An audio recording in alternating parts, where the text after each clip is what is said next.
राम राम जी सारे ने आप सभी का हार्दिक स्वागत है अपने YouTube चैनल नियति क्लासेस में। आज मैं इससे पहले पेपर करवाया था सोशल साइंस का, उसका पार्ट नंबर 2 है ये। अगर किसी ने पार्ट फर्स्ट नहीं देखा है तो उसे जाके ज़रूर देखना। 1 से लेकर 50 तक क्वेश्चन जो पार्ट 1 है उसमें करवा रखे हैं। आज हम 51 से लेकर 100 तक क्वेश्चन है, इनका सोल्यूशन देखेंगे। तो फर्स्ट क्वेश्चन क्या है यहाँ पर हमारा, प्लासी का युद्ध हुआ था। तो हमने बताना है कि प्लासी का युद्ध कब हुआ था। तो प्लासी का युद्ध कब हुआ था, 1757 में युद्ध हुआ था।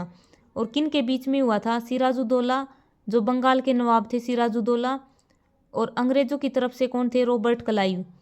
इन दोनों के बीच में प्लासी का युद्ध हुआ था और इसमें विजय कौन रहा, रॉबर्ट क्लाइव। उसके बाद जो सिराजुद्दौला है उनके सेनापति थे मीर जाफर। उनकी गद्दारी के कारण जो सिराजुद्दौला है वो हार गए और रॉबर्ट क्लाइव जीत गया। और फिर उसके बाद जो बंगाल का गवर्नर बने पहले वे कौन थे, रॉबर्ट क्लाइव। अगर हम 1764 की बात करें तो 1764 में बक्सर का युद्ध हुआ था। अंग्रेजों की तरफ से मुनरो और एक साइड शाह आलम द्वितीय, सिराजुद्दौला, ये 3 लड़ रहे थे और अंग्रेजों की तरफ से एक्टर मुनरो था और इसमें भी विजय कौन रहा, एक्टर मुनरो। अगला क्वेश्चन है, चिनुक स्थानीय पवन है जो पाई जाती हैं।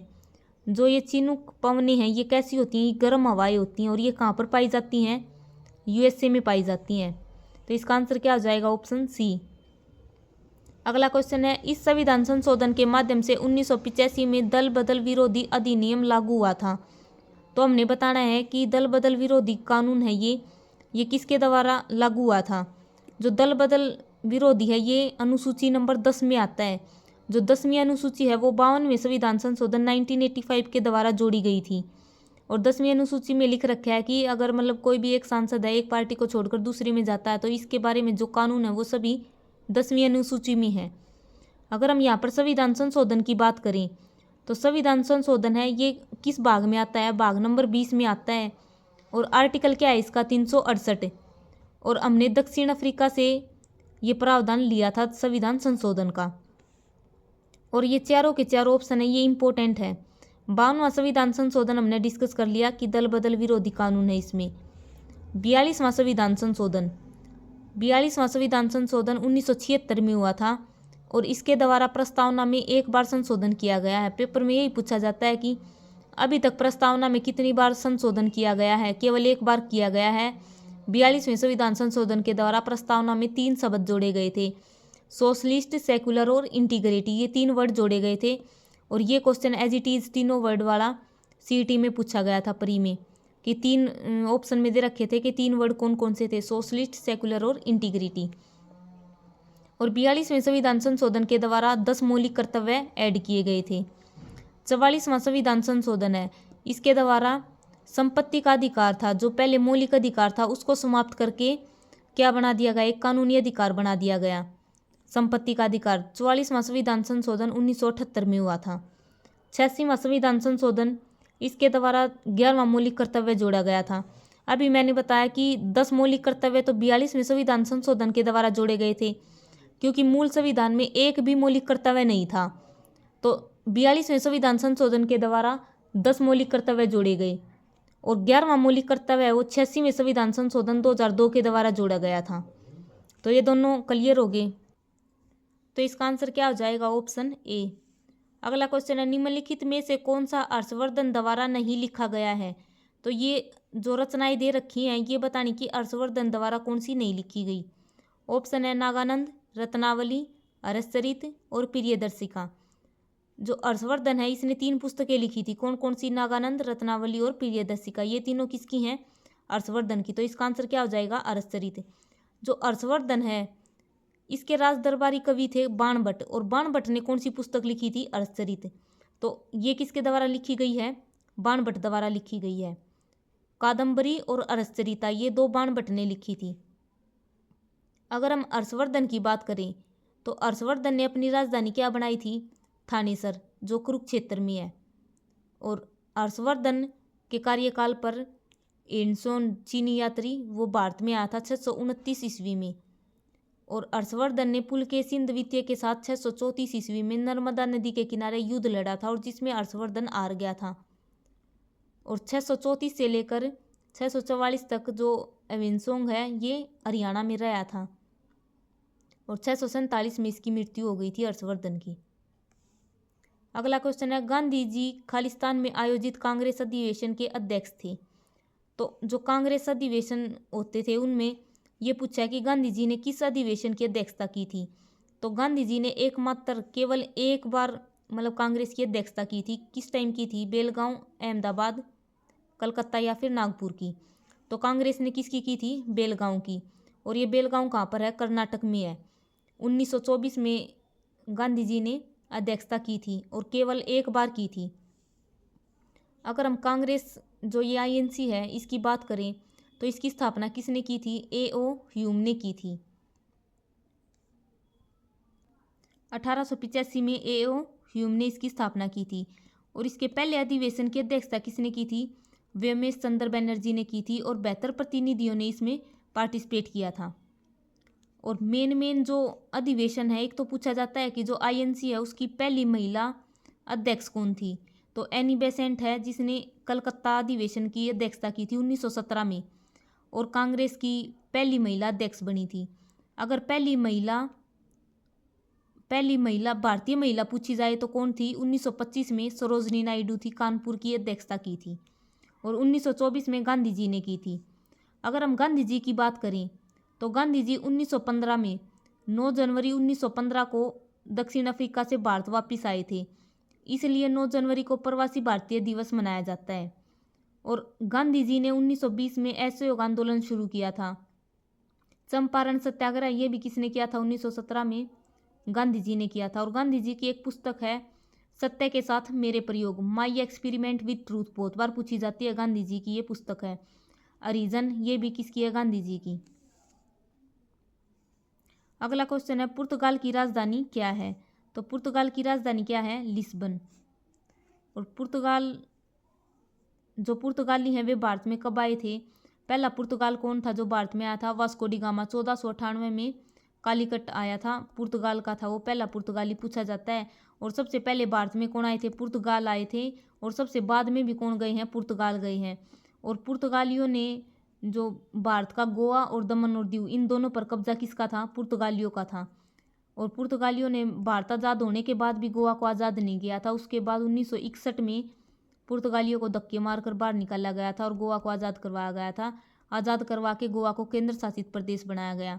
उसके बाद 1987 में गोवा को पूर्ण राज्य का दर्जा दिलाया गया था। तो सबसे पहले भी पुर्तगाली आए थे और सबसे बाद में पुर्तगाल गए थे और वास्को डी गामा पहला पुर्तगाली था। अगला क्वेश्चन है, भारतीय संविधान के किस अनुच्छेद के तहत संसद को किसी भी राज्य में विधान परिषद बनाने की शक्ति प्राप्त है? तो किस आर्टिकल में विधान परिषद का वर्णन किया गया है? 169 में। और 170 में क्या है? विधानसभा का। अगला क्वेश्चन है, तंजौर में बृहदेश्वर मंदिर किसके द्वारा बनाया गया था? जो तंजौर है तमिलनाडु में, ये बृहदेश्वर मंदिर है, ये किसने बनवाया था? राजराजा चोल फर्स्ट ने बनवाया था। अगला क्वेश्चन है, उस भाषा की पहचान करें जो संयुक्त राष्ट्र की आधिकारिक भाषा नहीं है। यानी कि संयुक्त राष्ट्र की आधिकारिक भाषा नहीं है, तो कौन सी नहीं है? चीनी, अंग्रेजी, डच या फिर अरबी। तो कौन सी नहीं है? डच नहीं है। अगर हम संयुक्त राष्ट्र की बात करें तो इसकी स्थापना कब हुई थी? 24 अक्टूबर 1945 को संयुक्त राष्ट्र है यूएन, इसकी स्थापना की गई थी, इसलिए 24 अक्टूबर को यूएन डे मनाया जाता है। और वर्तमान में जो यूएन है इसके अध्यक्ष कौन है? एंटोनियो गुटेरेस है, वे पुर्तगाल के हैं। अगला क्वेश्चन है, भारत के राष्ट्रपति के पास संविधान के किस अनुच्छेद के तहत वित्तीय आपातकाल घोषित करने की शक्ति है?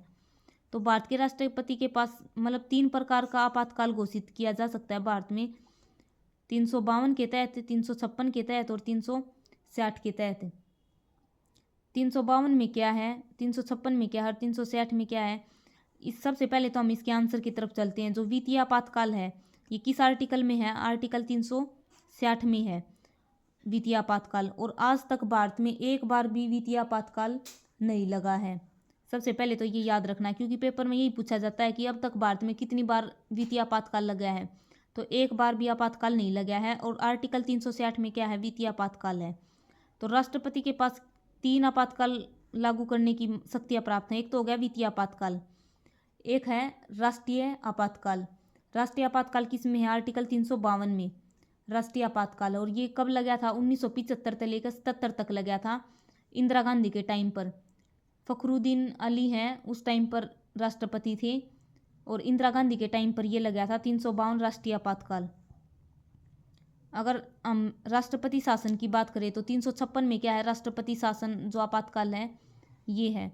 और सबसे पहले कहाँ पर लगा था? पंजाब में लगा था। ये भारत में तो बहुत बार लग चुका है, लेकिन हरियाणा की देखें तो हरियाणा में 3 बार राष्ट्रपति शासन लगा था।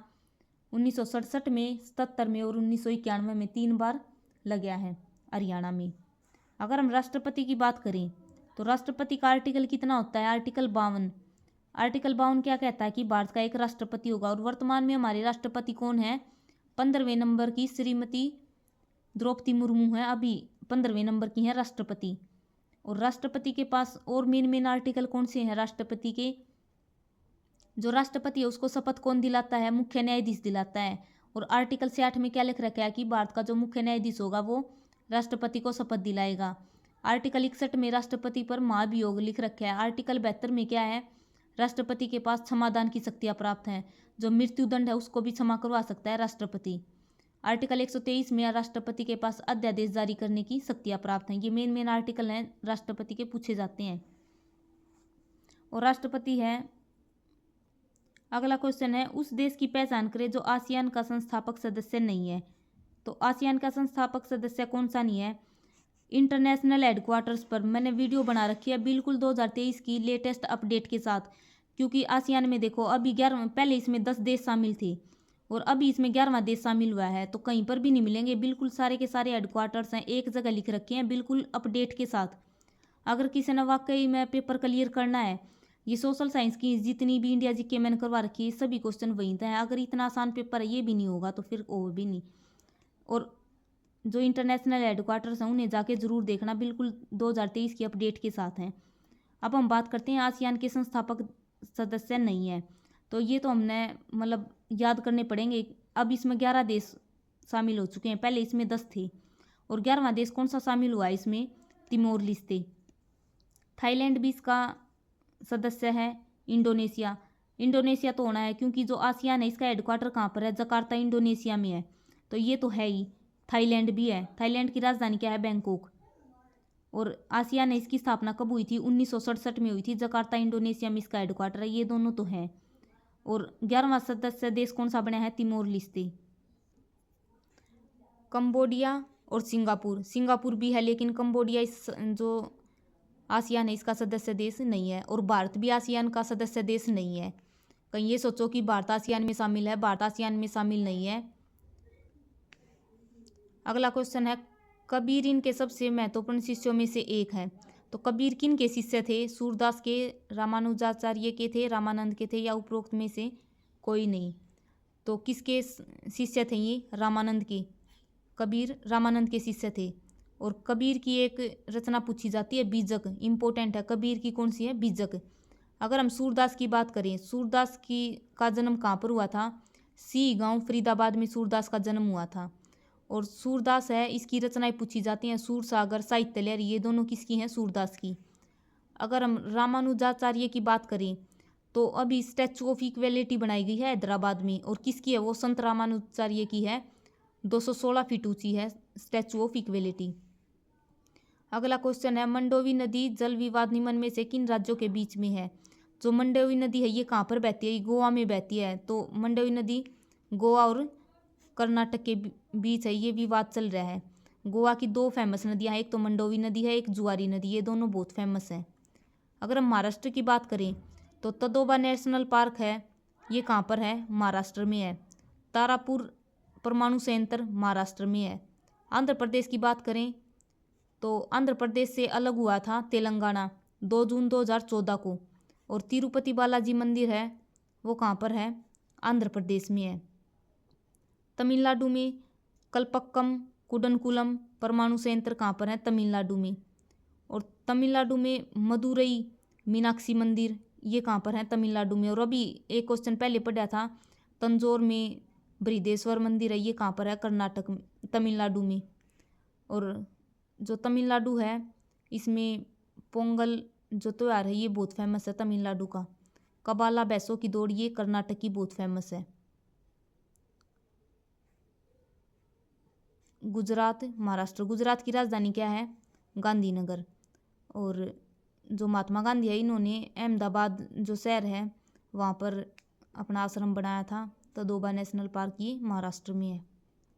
अगला क्वेश्चन है, भूमध्य रेखा पर पृथ्वी पर घूमने की औसत गति है।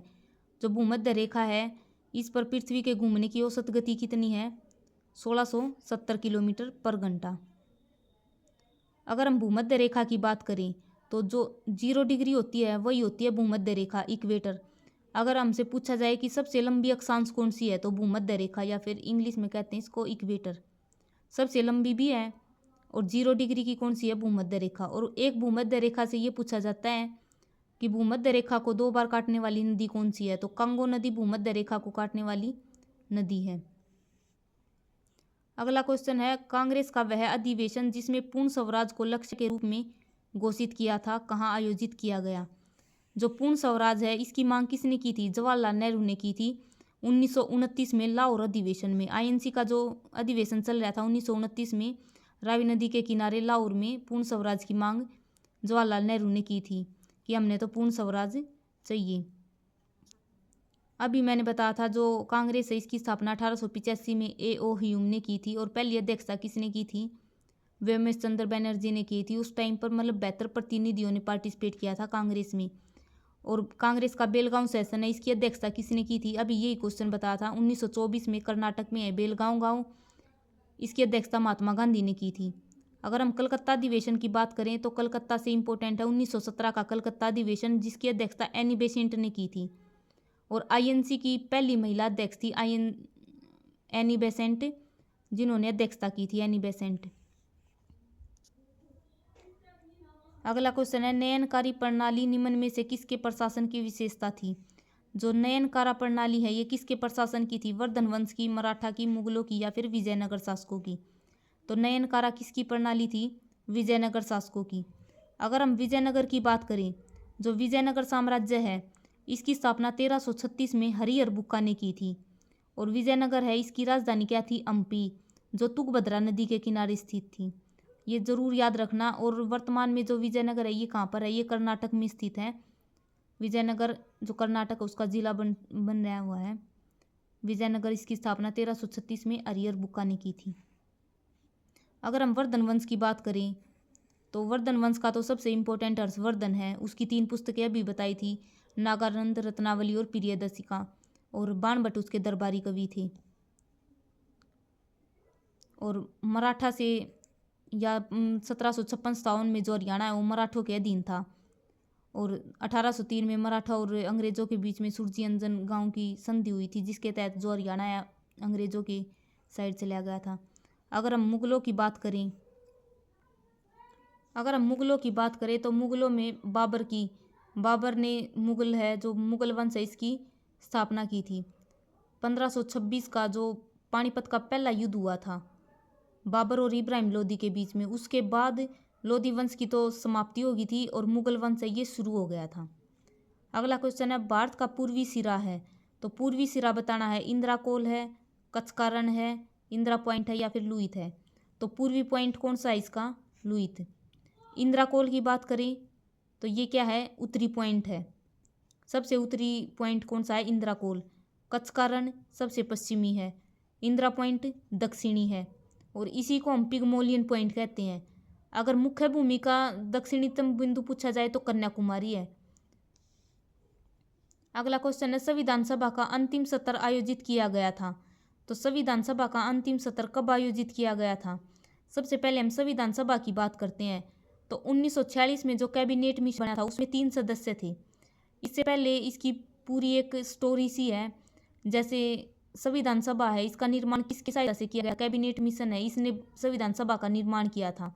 और कैबिनेट मिशन में 3 सदस्य शामिल थे। एक तो अलेक्जेंडर फ्लेमिंग, स्टैफर्ड क्रिप्स और एक पैथिक लॉरेंस। ये 3 सदस्य शामिल थे कैबिनेट मिशन में। और इन तीनों ने संविधान सभा है इसका निर्माण किया था। और इस संविधान सभा की पहली अध्यक्षता कब की गई थी? 9 दिसंबर को की गई थी। 9 दिसंबर 1946 को पहली सभा का गठन हुआ था और उसमें अस्थायी अध्यक्ष चुने गए थे सच्चिदानंद सिन्हा। उसके बाद 11 दिसंबर 1946 को संविधान सभा की दूसरी बैठक हुई। उसमें स्थायी अध्यक्ष चुने गए डॉक्टर राजेंद्र प्रसाद। और 13 दिसंबर 1946 को तीसरी बैठक हुई। उसमें जवाहरलाल नेहरू ने उद्देशिका पत्रिका है ये पेश की थी और इसको पारित कब किया गया था? 22 जनवरी 1947 को। और ये मोस्ट इम्पोर्टेंट है तीनों की तीनों। और संविधान सभा की उसके बाद अंतिम बैठक कब हुई थी? 24 जनवरी 1950 को इसकी अंतिम बैठक हुई थी और इसी दिन राष्ट्रीय गान और राष्ट्रीय गीत इन दोनों को अपनाया गया था। अगला क्वेश्चन है, भारतीय संविधान में अभिव्यक्ति की स्वतंत्रता अनुच्छेद के तहत एक मौलिक अधिकार है। तो हमने बताना है जो अभिव्यक्ति की स्वतंत्रता ये किस आर्टिकल में है? तो किस आर्टिकल में आती है? ये आर्टिकल 19 में। सबसे पहले हम बात करते हैं मौलिक अधिकारों की। जो मौलिक अधिकार हैं ये हमने कहाँ से लिए हैं? अमेरिका से लिए हैं। भाग 3 के अंदर क्या आते हैं? मौलिक अधिकार आते हैं, अमेरिका से ले रखे हैं। आर्टिकल 12 से लेकर 35 तक मौलिक अधिकारों का वर्णन किया गया है।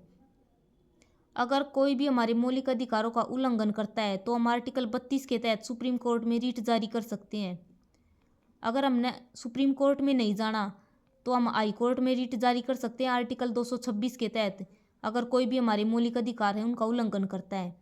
तो ये 2-4 मेन चीज़ हैं मौलिक अधिकारों की, ये ज़रूर याद रखनी है। भाग 3 में आते हैं, 12 से लेकर 35 तक अमेरिका से लिए गए हैं। ये मेन आर्टिकल है इसके। आर्टिकल 17 में क्या कहा गया है? अस्पृश्यता का अंत। और बहुत बार पेपर में पूछा गया है। अस्पृश्यता का अंत किस आर्टिकल में है? आर्टिकल 17 में। आर्टिकल 18 में क्या है? उपाधियों का अंत। और जो अभिव्यक्ति की स्वतंत्रता आर्टिकल 19 में है।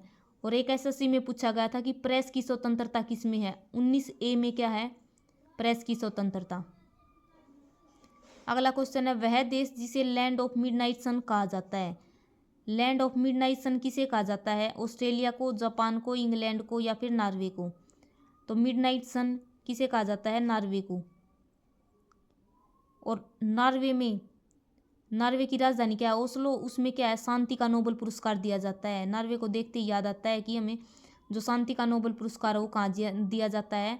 नॉर्वे की राजधानी ओस्लो में। अगर हम जापान की बात करें तो जापान को क्या कहा जाता है? राजकुमारों का देश या फिर निप्पन, किसे कहा जाता है? जापान को। और जापान की संसद है वो क्या है? डाइट। और जापान की राजधानी क्या है? टोक्यो। 2020 के ओलंपिक कहाँ पर हुए हैं? टोक्यो में हुए हैं। अगर हम ऑस्ट्रेलिया की बात करें तो प्यासी भूमि किसे कहा जाता है? ऑस्ट्रेलिया को। और ऑस्ट्रेलिया से एक चीज़ ये याद रखनी है कि जो प्रवाल भित्ति हैं सबसे अधिक ग्रेट डिवाइडिंग रेंज है ये कहाँ पर पाई जाती हैं? ऑस्ट्रेलिया में पाई जाती हैं। जो प्रवाल भित्ति होती हैं रंग बिरंगी सबसे अधिक ये कहाँ पर पाई जाती हैं? ये पेपर में बहुत बार पूछा जाता है कि ग्रेट डिवाइडिंग रेंज है ये कहाँ पर पाई जाती हैं? ऑस्ट्रेलिया में पाई जाती हैं। और ऑस्ट्रेलिया में जो घास के मैदान है उन्हें क्या कहा जाता है? डाउन्स घास के मैदान। अगर हम इंग्लैंड की बात करें तो इंग्लैंड के जो प्रधानमंत्री हैं वे कौन हैं? भारतीय मूल के हैं, ऋषि सुनक। और मैनचेस्टर स्थान है जो सूती वस्त्रों के लिए बहुत फेमस है, वो कहाँ पर है? इंग्लैंड में स्थित है। अगला क्वेश्चन है, पृथ्वी से प्रसारित रेडियो तरंगे इस परत द्वारा वापस पृथ्वी पर परावर्तित होती हैं। जो रेडियो तरंगे हैं वे किस परत पर परावर्तित होती हैं? ऑप्शन है ट्रोपोस्फियर, मेसोस्फियर, थर्मोस्फियर या फिर स्ट्रेटोस्फियर। तो किससे परावर्तित होती हैं? थर्मोस्फियर से। और ये एक मतलब गर्म से रिलेटेड है। अगर हम ट्रोपोस्फियर की बात करें तो सबसे जो निचली परत है वो कौन सी है? ट्रोपोस्फियर है। जितनी भी मौसम संबंधी घटनाएं होती हैं, आंधी तूफान बारिश, ये सब किस में होती हैं? ट्रोपोस्फियर में। हिंदी में इसको सौरमंडल कहते हैं। तो जितनी भी मौसम संबंधी घटनाएं हैं किस में होंगी? ट्रोपोस्फियर में। मेसोस्फियर ये मध्यमंडल है। स्ट्रेटोस्फियर ये भी बहुत इंपॉर्टेंट है। जो ओजोन परत है वो कहाँ पर पाई जाती है? स्ट्रेटोस्फियर में पाई जाती है। हिंदी में इसको बोलते हैं समतापमंडल। और जितने भी जेट प्लेन्स चलते हैं वे सभी कौन सी परत पर चलते हैं? स्ट्रेटोस्फियर पर चलते हैं, समतापमंडल पर। और ओजोन परत कहाँ पर पाई जाती है? स्ट्रेटोस्फियर में पाई जाती है। अगला क्वेश्चन है, देशों और उनकी विधायकों की जोड़ी दी गई है, उन्हें सुमेलित युगल में पहचानिए। यानी कि इनका सही कौन सा है? फ्रांस है, इसकी संसद बता रखी है, यूएसए इसकी संसद, स्पेन की संसद और जर्मनी की बुंदेस्टाग। तो इनमें से कौन सी ठीक है? जर्मनी की बुंदेस्टाग जर्मनी की संसद को कहते हैं। अगर याद नहीं हो तो ऐसे याद कर सकते हैं, जो मनी है, बूंद बूंद से पैसा इकट्ठा किया, तो हम ऐसे याद कर सकते हैं जर्मनी की बुंदेस्टाग। अगर हम फ्रांस की बात करें तो नेशनल असेंबली किसकी है? फ्रांस की। यूएसए की क्या है? कांग्रेस। और स्पेन की क्या है? कोर्टेक्स। तो इन चारों की बता दी, क्योंकि हमने बस ये नहीं देखना कि क्वेश्चन है हमने आंसर का टिक लगा लिया, नहीं, हमने पूरी डिटेल में देखना है। तो फ्रांस की क्या बताई है? नेशनल असेंबली, यूएसए की कांग्रेस, स्पेन की कोर्टेक्स और जर्मनी की बुंडेस्टाग। अगला क्वेश्चन है, नाटो की स्थापना की गई थी। तो नाटो की स्थापना कब की गई थी? 1949 में नाटो की स्थापना की गई थी। और इंटरनेशनल हेडक्वार्टर्स अभी बताया था, बिल्कुल लेटेस्ट अपडेट के साथ सारे के सारे जो ऑर्गेनाइजेशन है इंटरनेशनल सारी करवा रखी हैं, उन्हें जाके एक बार ज़रूर देखना। अभी इससे पहले आसियान का क्वेश्चन आया था, अब नाटो का आ गया। आसियान का 11वां देश नया बना है तिमोर लिस्ते, 2023 की अपडेट के साथ करवा रखे हैं। और नाटो का भी 31वां देश है, नया बन चुका है, 31वां देश शामिल हो चुका है, इसमें फिनलैंड। तो अगर किसी ने जो इंटरनेशनल ऑर्गेनाइजेशन है ये नहीं देखे हैं तो एक बार जाके चैनल पर ज़रूर देखना, 2023 की अपडेट के साथ हैं। अगला क्वेश्चन है, किसी द्रव या गैस के एक भाग से दूसरे भाग में कणों का संचलन द्वारा ऊष्मा के संचरण को कहते हैं। तो क्या कहते हैं? चालन, विकिरण, अभिवहन या फिर संवहन। तो क्या कहते हैं इसको? संवहन। अगर हम विकिरण की बात करें, जो हमारा वायुमंडल है ये गर्म होता है, सूर्य की किरणें आती हैं, वे किसके द्वारा होती हैं? विकिरण के द्वारा होती हैं। अगला क्वेश्चन है, ब्रिक्स निम्नलिखित 5 देशों का एक संघ है। तो ब्रिक्स में कौन कौन से देश शामिल है हमने ये बताना है। तो ये तो बिल्कुल क्वेश्चन में ही आंसर है। बी से हो गया ब्राज़ील, रूस, इंडिया, चाइना, साउथ अफ्रीका, 5 देश ये शामिल है। तो ये देख लो, अभी कनाडा शामिल नहीं है, चीन भी शामिल नहीं है, कनाडा इसमें भी आ गया, ये भी नहीं है। तो ब्राज़ील, रूस, भारत, चीन और साउथ अफ्रीका। तो इसका आंसर क्या आ जाएगा? ऑप्शन नंबर डी इसका आंसर हो जाएगा। अगर हम बात करें जो 2023 में ब्रिक्स है, इसकी अध्यक्षता कौन सा देश करेगा? तो साउथ अफ्रीका का है जोहान्सबर्ग शहर, इसमें 2023 में ब्रिक्स की अध्यक्षता की जाएगी। अगर वीडियो अच्छी लगे तो वीडियो को लाइक, शेयर और चैनल को सब्सक्राइब ज़रूर करना। ये ज़्यादा बड़ी वीडियो बन जाएगी, इसलिए इस पार्ट में 75 क्वेश्चन करवाए हैं, 25 अगले पार्ट में आ जाएंगे। तो वीडियो को ज़्यादा से ज़्यादा शेयर करना, लाइक करना और चैनल को सब्सक्राइब करना। अगर किसी ने इंटरनेशनल ऑर्गेनाइजेशन है ये नहीं देखी है तो एक बार जाके ज़रूर देखना, 2023 की अपडेट के साथ करवा रखी हैं। और देखो, एक पेपर में 3 जो ऑर्गेनाइजेशन है इनके बारे में पूछ रखा है और बिल्कुल डिटेल में करवा रखा है मैंने, एक बार उन्हें जाके ज़रूर देखना।